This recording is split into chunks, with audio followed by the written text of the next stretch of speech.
존경하는 국민 여러분, 안녕하십니까? 오늘은 당면한 경제 위기만큼이나 심각한 정치 위기에 대해 말씀드리고자 합니다. 지난주 저는 외국 신문과 방송을 보면서 참으로 놀랐습니다. 해모와 전기톱이 등장하고 서로 떼엉켜 심한 몸싸움을 벌이는 우리 국회 사진들이 일제히 보도되었습니다. 그런 사진도 부끄러웠지만 사실 제가 더 충격을 받은 것은 이런 기사 내용이었습니다. 국회에서 폭력은 한국에서는 처음 있는 일이 아니고 한국 특유의 거친 민주주의를 보여주는 것이다. 해외 토픽감으로 소개되는 그런 폭력이 대한민국 국회에서는 흔한 일이라고 하는 기사를 보았습니다. 어떻게 이런 민주주의인데 이렇게 국제적인 경멸의 대상이 되다니 대통령으로서 정말 부끄러웠습니다. 회의실 문을 부수는 해머가 대한민국 민주주의를 때리고 제 머리와 가슴을 때린 것 같이 아팠습니다. 금년 우리는 OECD 강요회의 의장국이 되었습니다. 그리고 G20 정상회의의 공동 의장국으로서 어떻게 이런 모습을 가지고 의장 역할을 할 수가 있을까? 정말 앞이 캄캄했습니다. 선진 인류 국가는 결코 경제적 GDP만 올라간다고 이룰 수가 없습니다. 정치의 선진화가 따라주지 않으면 선진화는 없습니다. 국격이 높아지지 않으면 선진화는 불가능합니다. 국민 여러분, 요즘 나라마다 국가의 브랜드 가치를 높이기 위해 치열하게 경쟁하고 있는 것 여러분 잘 아시죠? 브랜드 가치가 올라야 그 나라 사람도 그리고 또 그 나라에서 생산하는 제품도 높게 대접받습니다. 아쉽게도 현재 우리나라 경제 규모는 세계 10위권이지만은 브랜드 가치는 일본의 50분의 1에 불과합니다. 더욱이 삼성이나 현대 같은 개별 기업보다도 가치가 떨어지고 있습니다.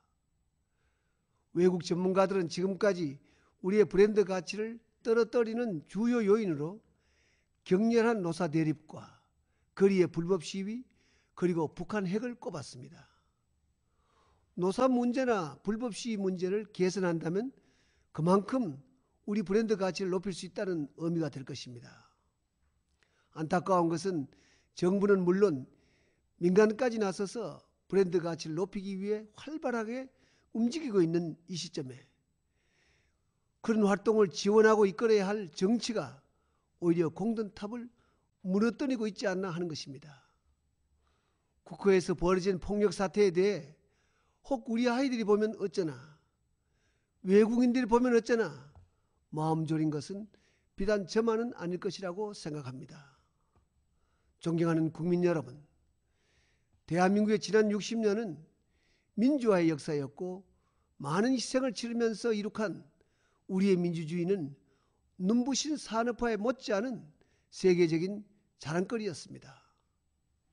이번 국회의 폭력 사태는 그런 우리의 자부심에 찬물을 끼얹을 뿐만 아니라 우리의 미래를 불안하게 만들었습니다.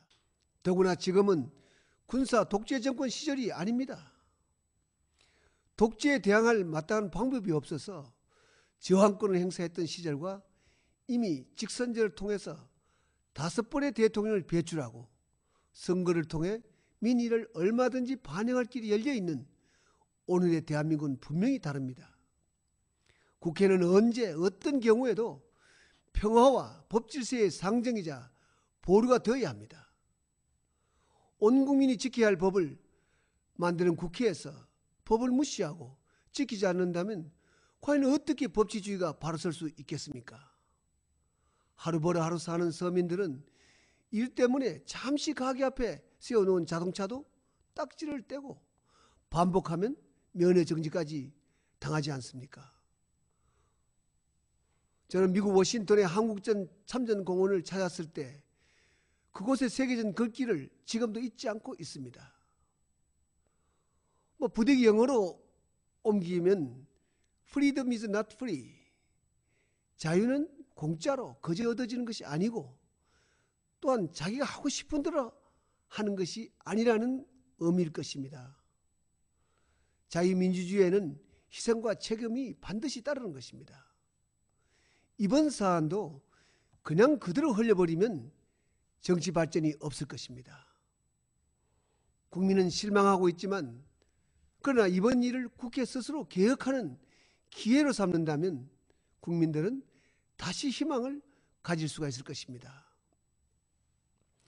대통령으로서 저도 이번 일에 대해 자유로울 수 없다는 사실 잘 알고 있습니다.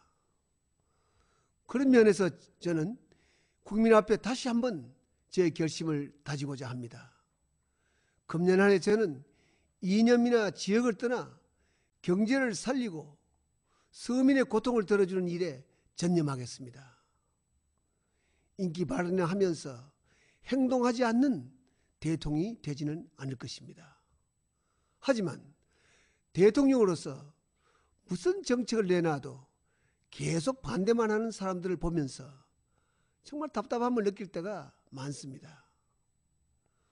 사실 정부가 작년 말에 1분기나 앞서 업무 보고를 받고 예산 집행도 서두르고 있지만 여야 대립으로 법안 처리가 늦어지는 바람에 그 효과가 반감되고 있습니다.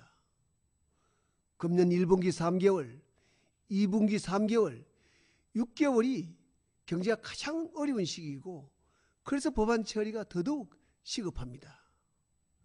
법안 처리가 늦어지면 그 피해는 고스란히 국민들에게, 특히 서민들에게 돌아갈 것입니다. 분열을 조장하고 통합을 가로막는 정치적 양극화야말로 경제적 양극화 못지않게 우리 사회의 심각한 문제이자 극복해야 할 과제가 아닐 수가 없습니다. 사랑하는 국민 여러분, 대통령으로서 저는 여러 차례 선진 인류국가를 향한 꿈을 말씀드렸습니다. 제가 생각하는 인류국가는 잘 사는 사람들이 많은 나라만은 아닙니다. 존경받는 사람들이 많은 나라, 국민 한 사람 한 사람이 대우받는 세계 시민이 되는 나라가 바로 제가 꿈꾸는 선진 인류국가입니다. 이를 앞장서 만들어내는 가장 큰 원동력은 역시 정치입니다. 정치를 바로 세우는 정치개혁이 말이 아니라 이제 실천으로 이어져야 할 이유가 바로 여기에 있습니다. 국민 여러분들께서도 이를 위해 뜻을 모아주시길 간절히 바랍니다. 감사합니다.